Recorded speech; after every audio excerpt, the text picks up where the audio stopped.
Yan guys, ikakabit natin yung binili nating motorcycle universal crossbar dito sa ating Lexi 155. Bali yung binili natin is color blue.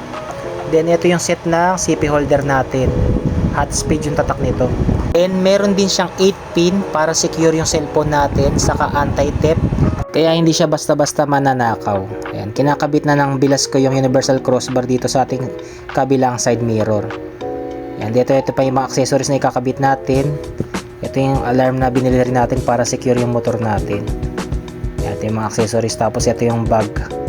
Ayan, kinakabit na ng bilas ko rito yung crossbar sa side mirror. Ayan, check natin mamaya kung ano magiging itsura nito after na may kabit yung mga binili nating accessories. Ayan, maganda saka compact yung nabili nating CP holder. Ayan, 8 pin siya, gawa siya sa aluminum. Saka ayan, ang ganda ng pagkaka-design. Version 4 na rin to ng universal CP holder, hot speed na tatak. Ayan, naikabit na namin yung yung crossbar.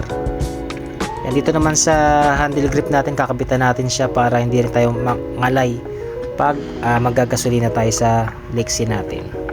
Ayan, dagdag accessories kinakabit na natin.